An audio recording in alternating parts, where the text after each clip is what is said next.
Vincent Kompany's Burnley squad are favorites to win the championship. Relegation from the Premier League forced the club into letting their highest profile players leave, but they seem to have come back stronger with a new team and tactics. Simulating results up to January, Burnley sit top of the championship, and several of the squad's new signings and players on loan have had a great beginning to their time at the club. But I do want to utilize some of our remaining transfer budget. We've already seen Kompany use his connections to Manchester City to complete a few signings during his short time at Burnley, and will be completing another transfer of a City Youth Academy player with Adrian Bernabé. Only in his second season at Parma in Serie B, he's already impressed scouts with his goal contribution and versatility to play as both an attacking and holding midfielder. This move hardly broke into our budget, but a $3 million transfer of Bernabé will see him join the club on an immediate basis and showing great potential for the future. We'll go forward with that position change to center attacking mid, giving Bernabé a +2 to his overall rating. As always, we'll start the save with a homegrown talent, and Lewis Brown is a 69 rated English striker, 79 to 94 potential. He saw some growth during the first half of the season, and I think having a younger striker is exactly what we need at Burnley. Only a 3-star, 4-star scout to begin with. We'll hopefully build upon that in the future, but for this first season, Lewis Faulkner will be setting up a scouting network in England for 9 months. This is what our starting 11 will look like for the remainder of the season, and we do have a few departures at the beginning of next year. Ashley Westwood still recovering from an ankle injury. He'll be joining Bochum on a free,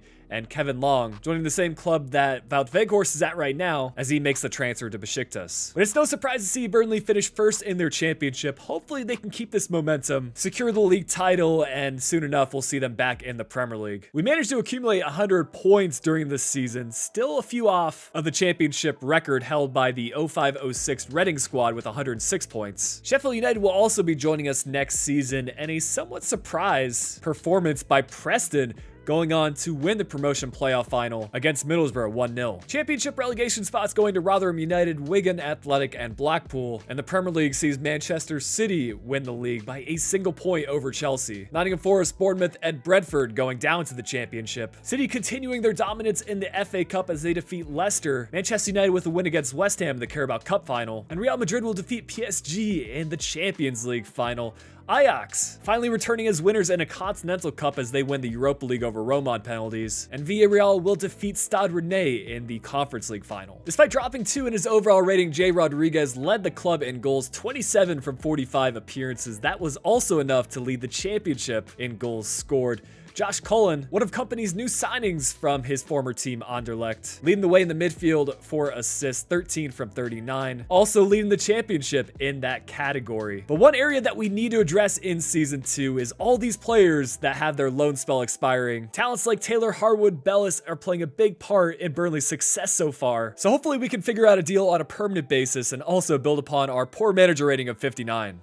We've seen plenty of newly promoted Premier League clubs see relegation to the championship straight away. Hopefully that won't be the case for us this season. And we've got a big decision on our hands regarding the future of Wout Weghorst. It's hard to say whether he'll feature for Burnley once his loan spell at Besiktas ends. I'm hoping he gets another chance at the Premier League, so he'll be staying at Burnley in this rebuild. If you're enjoying the video so far, make sure to leave a like on the video and subscribe to the channel. But finances continue to be a big issue for the board as Burnley continue to pay off any pre-existing debts. For domestic success, we not only need to avoid relegation, but finish mid-table in the Premier League and reach the round of 16 of the FA Cup. Promotion from the championship has given us a nice rise to our transfer budget, and I plan on spending most of that $60 million to hopefully help us keep our spot in the league. I want to start by bringing back some of the players that we had on loan last season. Ian Motson covers the pitch from left back, which is fundamental to how Kompany wants to play. I think he's still a few years off from starting for Chelsea as they do have a few other left back options ahead of him. And with a 6-goal contribution halfway through the championship season so far, I think he can put up respectable numbers in the Premier League. A fairly expensive move compared to what we're used to, but actually the 15 million was under Modson's current evaluation of 19.5 million. While I'm sure it would be Harwood-Bellis' dream to feature for this side that he played for at Manchester City's youth academy, he's already shown his ability to adapt to a number of tactics during his different loan spells, and I think it's another move where Kompany might be able to use his contacts at Manchester City to give Burnley the upper hand on transfer talks. 6.5 million is a bargain for a player that's going to fit right into our starting 11. He might not have as much potential as Matson, but he's going to get just as many minutes. Wherever possible, I'm looking to sign players that Kompany already has familiarity with, and that's no different for Jari Verscharen. His evaluation has stagnated a bit in recent seasons, but he's still a young player. He's probably ready for a move to a top 5 league, and Kompany can help with his development. 15 million is a lot of money to be spending, but we need to take some risks this season if we want to avoid the drop and progress even further in this rebuild. Jogo Leche has seen consecutive seasons where he's been sent out on loan. First in Liga Portugal at Braga, and now in the Bundesliga at Union Berlin. This has included some experience in the Europa League, so that proves to me that Leche can play against some of the world's best, which is what we'll be needing in our defensive line. Once again, a bargain of a transfer, 7.5 million. His evaluation nearly double that at 13.5 million. Of course, I was scouting the free agents for any players with decent potential, and I could see Reece Nelson making this sort of move. He's had limited appearances for Arsenal this season, but he did score 2 and provided 1 assist against Nottingham Forest in the Premier League. He'll be playing a rotation role for us, signing a 5-year contract. But it's about time we further develop this youth academy setup at Burnley.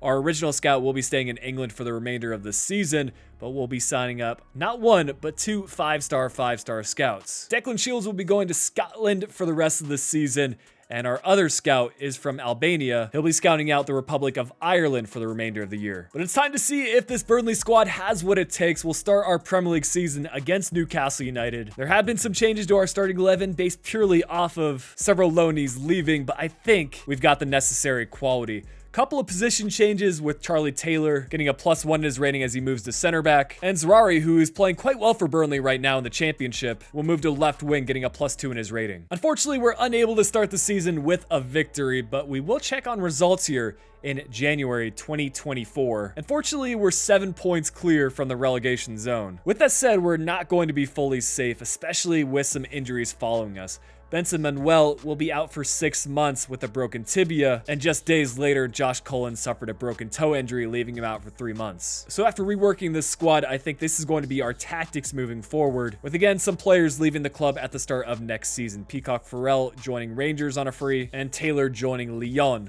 on a move at the start of season 2. Not too much movement in the standings for the remainder of the year, as we finished 4 points clear of the drop as we repeat in the 16th place spot. Southampton, Sheffield United, and Preston will be seeing the drop, with Manchester City repeating as league winners. West Brom go on to win the championship title, and Brentford will be joining them in the Premier League. And Nottingham Forest not spending too much time in the championship as they go on to win the playoffs. Spurs ending their trophy drought as they defeat Manchester United in the FA Cup final. City getting the double as they win against Arsenal in the Carabao Cup. Barcelona with the win against RB Leipzig in the Champions League final. Liverpool get the dub against Sporting in the Europa League, and Charlie Taylor's new club, Lyon, getting a win in the Europa Conference League. Weghorst's return to Burnley has been largely successful. Big goal contribution from him. Unfortunate to see Manuel suffering an injury in the second half of the season, because I think he was right up there with Weghorst at the halfway mark. But a quality first season for Verscharen, 6 assists from 35 appearances. We do have one retiring player, Jack Cork, down to a 67 overall. And a couple of new finds for our youth academy. I think the best prospect is Jackson Jarvis, an English goalkeeper, 61 rated with a potential of 85 to 91. Duncan Patterson's a solid Scottish center back with a overall rating of 58 and 77 to 94 potential. Aidan Doyle is an Irish center back, 57 rated, potential of 72 to 92. A slight improvement in our manager rating, but we achieved the main objective of staying in the Premier League.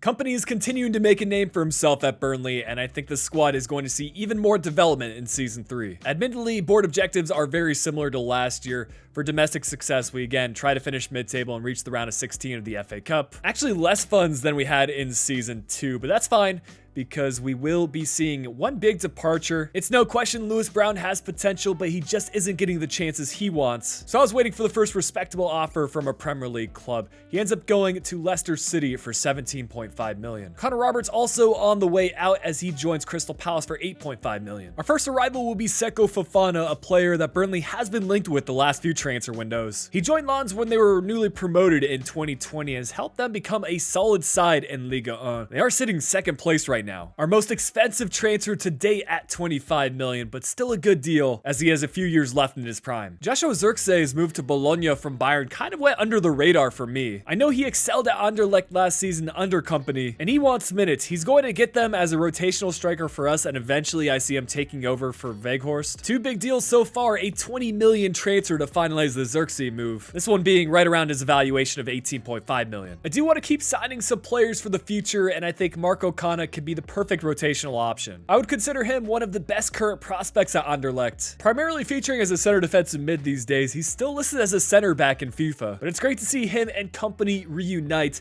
Only 2 million was enough to complete this transfer. Quite the deal considering he's evaluated at 4.2 million right now. One final deal before this transfer window comes to an end. We need to have a solid backup goalkeeper just in case of injury. And Jack Butland, featuring for a few different Premier League sides like Stoke City and Crystal Palace in recent years, is ready to take his next step as he signs as a sporadic player on a 3-year deal. But a difficult start to the season for us. We're matching up against Arsenal and Spurs in the first month. Couple of morale issues across the board, but hopefully we can resolve that in time.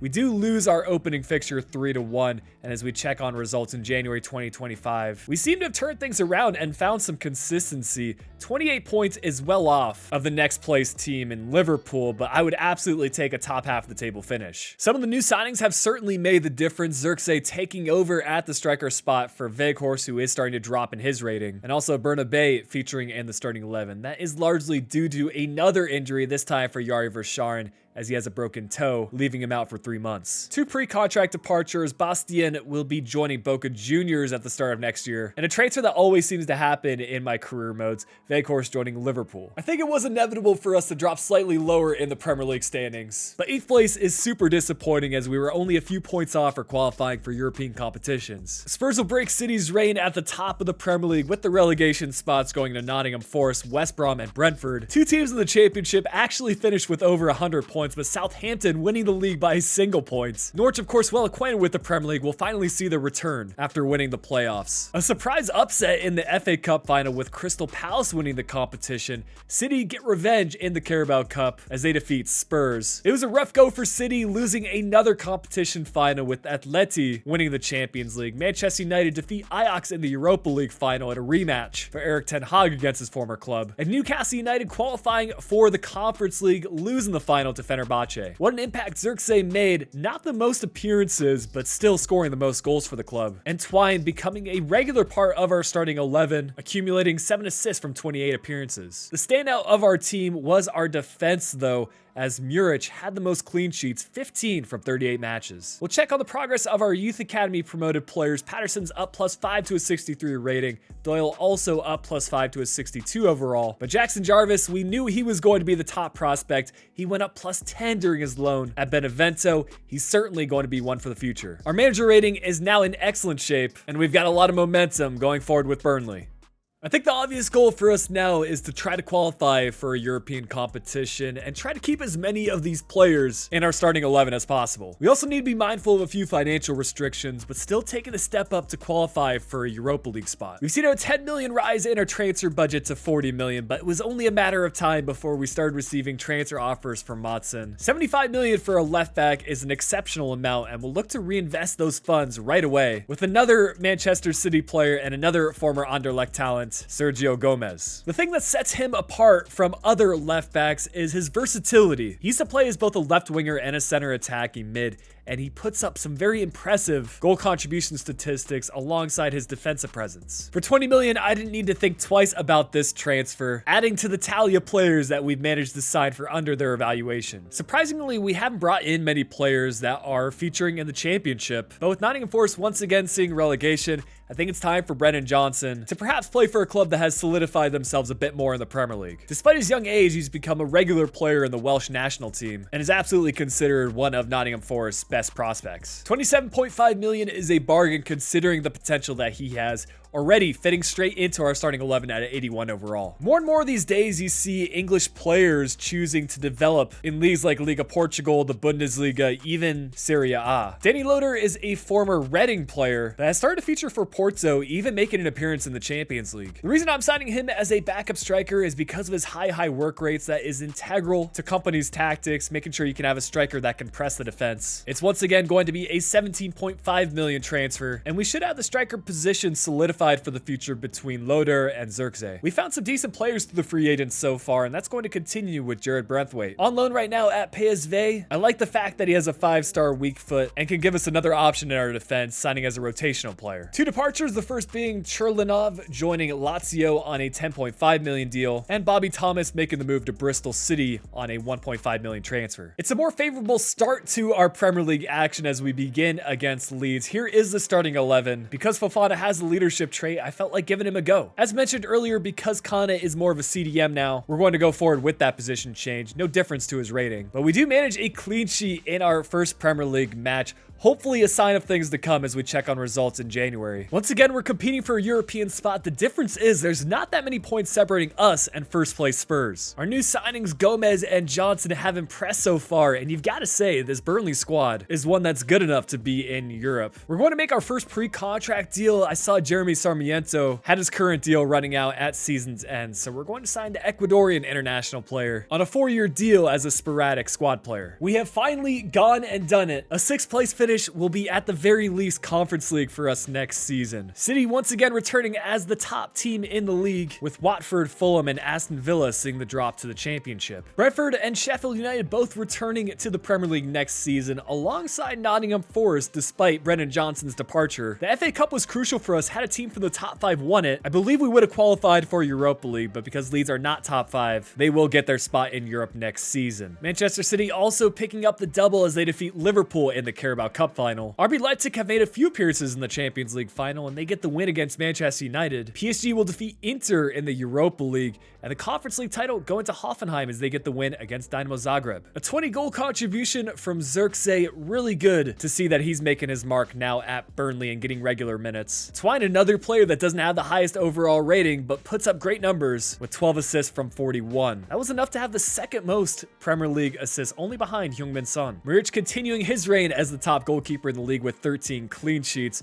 But Jackson Jarvis, not quite as much growth in his overall rating, but a respectable +5 up to a 76 overall. And one new addition from our youth academy, we managed to find a good talent from Scotland, Lewis Fraser, a 66 rated center midfielder who we're going to train to be a center attacking mid, potential at 91 to 94. It's unfortunate to see our manager rating has dropped as much as it has, but hopefully now that we're in European competitions, we can get some new objectives from the board.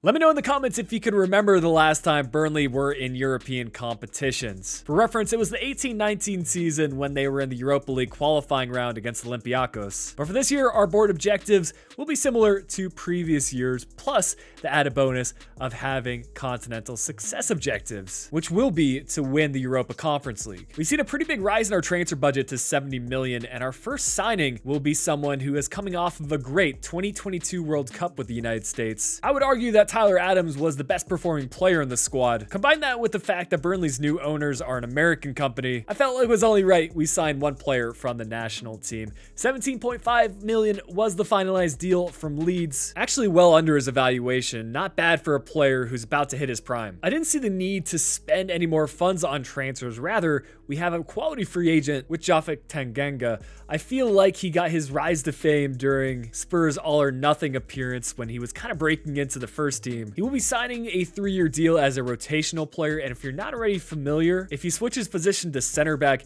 he gets a nice rise in his rating, up +3 to 83. But just like last year, we will be starting the season against Leeds. It'll be a big match for Tyler Adams as he shifts in as our left center defensive midfielder. And we're again going to see a clean sheet 2-0 victory. And now turning attention to our Conference League group, we have Royal Antwerp, Zurich, and Bohemian FC. Antwerp's a team that Kompany should be very well familiar with during his time at Anderlecht in the Belgian Pro League. Their best player being Gaston Avila, a 77 rated center back. Omerjic is a 76 rated Swiss center back who leads the way for Zurich. And Bohemian's best player is Jamie Mullins, a 67 rated center attacking mid. I'm keen to see how we've been able to balance the new competitions. January 2027, and we have dropped slightly in the Premier League standings, but still in a respectable 7th place position.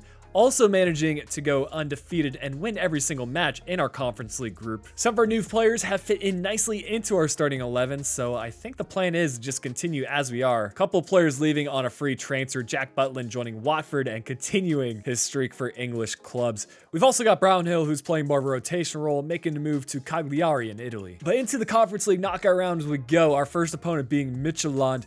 Their best player is Evander, a Brazilian center midfielder at an 81 overall. Despite the decent matchup, we were by far the better team in the first leg, winning 5-1, making the next match quite easily as we draw, advancing 6-2 on aggregate. Our opponents should get more difficult moving forward. Quarterfinals matchup against Valencia. I was surprised to see Tammy Abraham has made the move from Italy over to Spain, but he's developed nicely in this save up to an 86 rating, and it was a pretty even fixture. 1-1 in the first leg. The second leg required a late goal from Twine to give us the winner 3-2 on aggregate, and facing up against Monaco in the semifinals. An interesting career for Fabio Vieira, the new Arsenal signing, making the move to Liga 1 and is now at an 87 overall. Our defense was still able to keep a clean sheet though. A 1-0 win in the first leg and another 1-0 win in the second leg will put us through to the Conference League final against a team we matched up against in the group stage, and of course, a Belgian opponent with Royal Antwerp. It's a 6th place finish for us in the Premier League. Kind of surprised to see both Leicester and West Ham in the top 4, but Manchester City continuing their dominance at the top. Southampton, Brentford, and Brighton earning the drop to the Championship. Aston Villa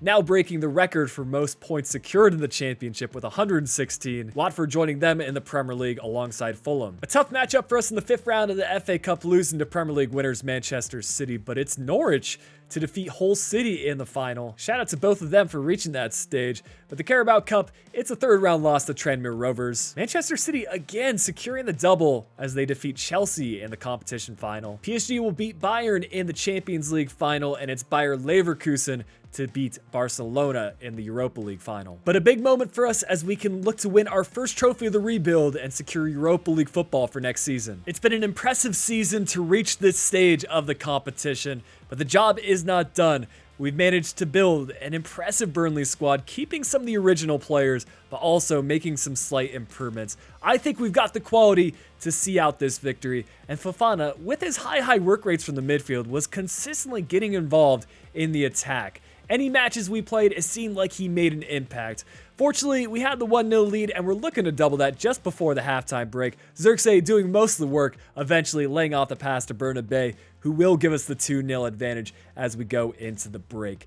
We're into the second half now, and it's Zirkzee. Gotta say, he has been quite the striker in career mode for some time, but I feel like he only gets better and better. But it is Fofana to celebrate in front of the traveling Burnley fans. A huge moment for the club as we win our first European trophy. I think you've got to give credit to the players that were able to step up on the biggest stage. And as a whole, we saw some really solid progress this season. I think the biggest difference was Zirkzee's goal contribution. 41 goals from 54 appearances is absolutely ridiculous. 11 assists to go alongside that. He was one of only 3 Premier League players to get 20+ goals. And I think this is the 3rd consecutive season where Muric had the most clean sheets in the league. Some really nice development from Lewis Fraser, up +9 in his first season out on loan, and Jackson Jarvis, very consistent growth, up to an 80 overall. Our manager rating holding pretty steady as we continue to make progress with Burnley. So far, we've improved little by little each year. We'll see if that can continue in Season 6. Finances always factoring a little bit into the board objectives, but for domestic success, we need to finish in a Champions League spot, win the FA Cup, and look to win the Europa League for our continental success objective. Our budget, again, seeing a rise to 88 million, but I often run into cases where a player's rating surpasses the level of the club. I would say we've reached that point with Brennan Johnson, so we're going to let him leave to Spurs on a deal that managed to rise all the way up to 106.3 million. It didn't stop there. Muric's dominance in the Premier League was not overlooked by some of the world's best clubs, as Juventus paid 35 million for his signature. Usually I wouldn't let a player like him leave, but because we have a potential to be special goalkeeper in Jarvis, I figure it's time to give him a chance in the first team. But we'll get into the signings now, and the first arrival will be another player that Kompany knows well from his time at Anderlecht. It's Jeremy Doku, who has stayed at Stade Rennais throughout this save. The Belgian international was among the top players that I wanted to bring at some point in this rebuild, and it's pretty cool that we got our first cinematic transfer animation as we completed this signing. Only 55 million is not a bad fee for a player of his quality. It was slightly above his evaluation of 51.5 million, but our next arrival is a player who's actually slightly higher rated. Very surprised surprised to see that Thiago Almada has not moved away from Atlanta United this far into this save. He did, of course, get called up to Argentina's squad that went on to win the 2022 World Cup, but he'll be joining a Burnley squad that is competing to be one of the best in the Premier League and in Europe. It's a good thing we had the funds from the Brennan Johnson transfer because Thiago Almada cost us 90 million. Hopefully he can follow in the footsteps of other Atlanta United players that have transferred to the Premier League like Miguel Almiron. As I was looking for other options in the midfield, I saw that Nicolas Seewald, who begins the save at RB Salzburg, had transferred to Celtic. It's not an unrealistic move, but what is unrealistic is him staying there as he reaches an 84 overall rating. We do eventually need a replacement for Sekou Fofana, who despite previously being club captain is starting to get up in age and will likely drop in his rating. So this will future-proof our midfield as Seewald joins on a 40 million transfer, which ended up being just around his evaluation of 39.5 million. It's another one of those seasons where we have a difficult start to our Premier League campaign, Arsenal and then Chelsea in back-to-back weeks. But it's also a new-look Burnley squad, so we'll see what we can achieve with this starting 11. Our aim is to get into the Champions League, whether that comes from our Premier League performance or in the Europa League. But it seems like our defense has things figured out as we manage a clean sheet against Arsenal, and we can now focus on our Europa League group, which we have Club Brugge, Storm Graz, and Helsinki to consider in the group stage. Noah Long continues to stay at Club Brugge consistently throughout my rebuilds. Storm Graz pulling off an MLS transfer with Jose Cifuentes, and Helsinki have signed Clinton Mola, who's a decent potential English player. But we're in January 2028, and we found ourselves top 4 in the Premier League in what I think is the first time in this rebuild. Also doing enough to advance out of our Europa League group, Storm Graz ended up being our most difficult opposition rather than Club Brugge. But I'm happy to report that Jarvis is quickly growing in his rating. That was the plan after all in starting him. Unfortunately, Reece Nelson submitted a loan request.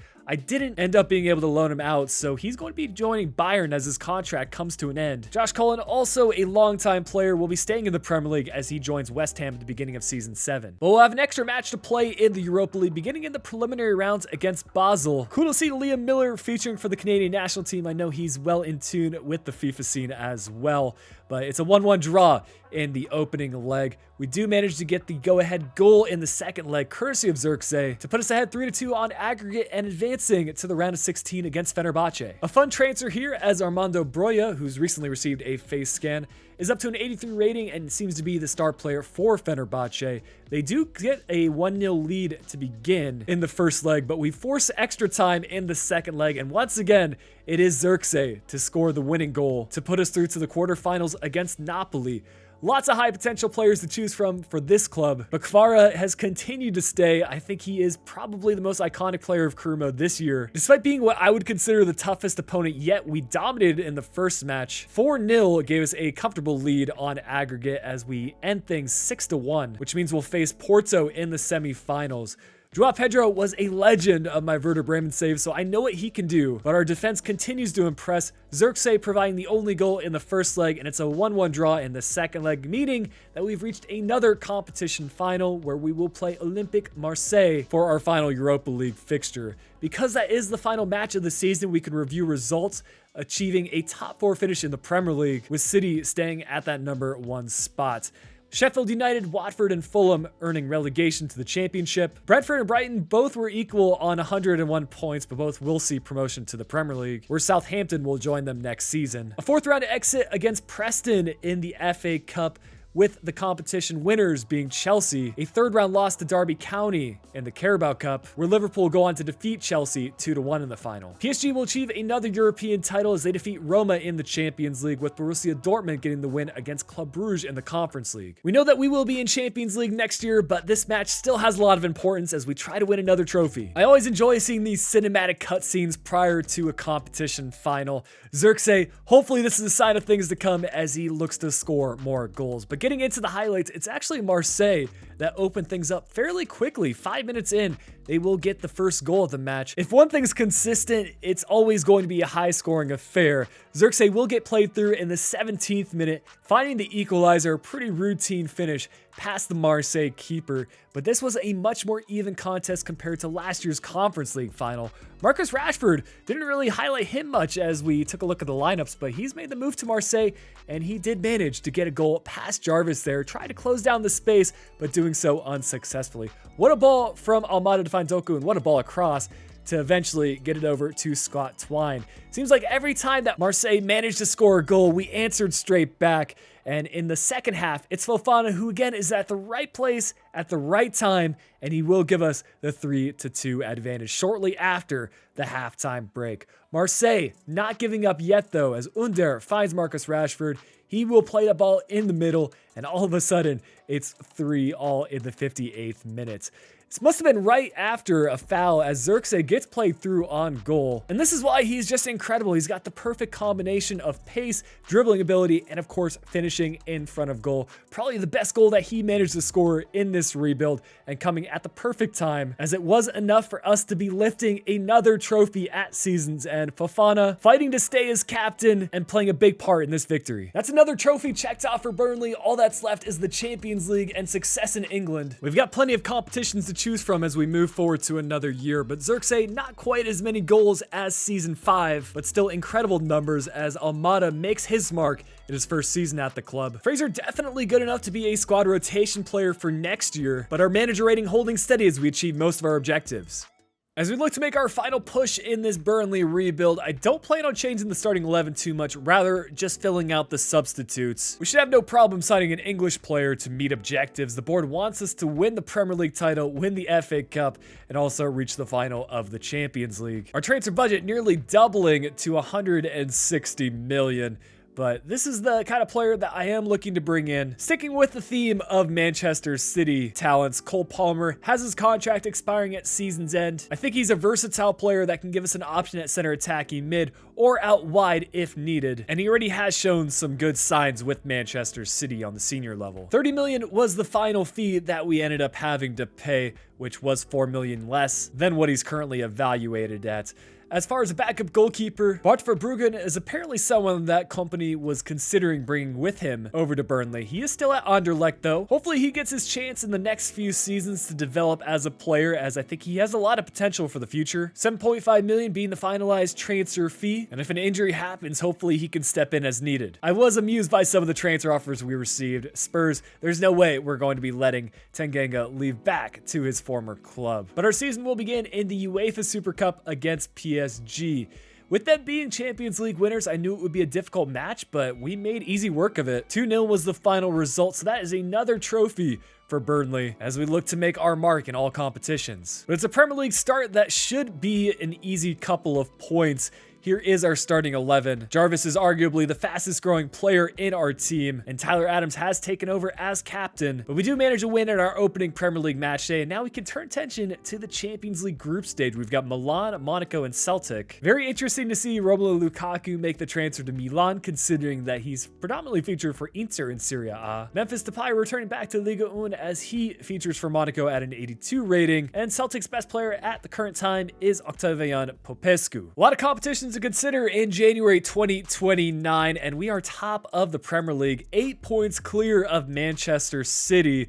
Also finishing second in our group. Milan by and far the better team, but the important thing is we're through to the knockout stages. If you've watched previous rebuilds on the channel, you know how important a high overall rating is for your goalkeeper, so I'm hoping Jarvis can lead us to some victories moving forward. Fofana being the only player to leave on a pre-contract as he joins Barcelona. But a round of 16 matchup in the Champions League will be against Leverkusen. I don't usually feature regens, but I had to showcase this Robert Lewandowski regen for Leverkusen. Didn't stop us from being the dominant team though. A 2-0 win in the opening fixture and a 2-0 win in the away leg puts us through 4-0 on aggregate and facing PSG, the team that we played in the Super Cup at season start. They have managed to sign Chouameni, returning back to Liga 1 and now at an 89 overall. And going into this match, Tyler Adams actually suffered a broken toe injury, meaning that Fofana has somehow found his place back into the starting 11 and as club captain. Fortunately, results still go in our favor, 3-0 in the first leg and 2-0 in the second leg, making easy work of PSG and now matching up against Barcelona in the semifinals. It's another regen to showcase here with Dries Mertens regen at an 89 rating. But Barcelona being the club that Fofana will be joining next year made for a very interesting match. 2-1 in the first leg in our favor and a 1-1 draw in the second leg, meaning that we will again get to a European competition final where we'll play Bayern Munich to close out the season. But with one Premier League match remaining, we can also secure the Premier League title. A win will do it for sure. A draw or a loss might also do it. And of course it had to be one of our former players in Brennan Johnson to score the winning goal for Spurs. In a heartbreaking fashion, City will overtake us in points, so we fall just short of the Premier League title here in Season 7. Everton, Aston Villa, and Wolves getting relegation to the Championship, with Sheffield United winning the league and Watford joining them in the Prem alongside Fulham, who continue to make it back to England's top flight. Unfortunately, we also lose in the semi-finals of the FA Cup to West Ham, who then go on to defeat Chelsea in the final on penalties, and a fourth-round exit against Liverpool in the Carabao Cup, Manchester United defeating Liverpool in the final 2-1. Borussia Dortmund get the win against Wolfsburg in an all-German Europa League final, and PSV get the win against Montpellier in the Conference League final. Again, solid numbers from Xerxes, 31 goals across 58 appearances, Almada 14 assists from 58. And I want to look back at some players that featured at the club. Brennan Johnson now at an 88 overall and clearly doing enough to make an impact at Spurs. Matson at an 86 overall, now transferring to Leeds. And Lewis Brown having an interesting career, going from Leicester to Hannover 96 at an 86 overall rating. So Bayern will be how we close out this season. Can we go as Conference League winners, Europa League winners, and now Champions League winners to close out this rebuild? Well, it would have been amazing to become English champions, which Burnley have achieved in the past, as well as being FA Cup winners. I will also take a Champions League victory. It'll be very interesting to see what Kompany can do at Burnley. I think there is a good chance that the club is going to return back to the Premier League and see a rise.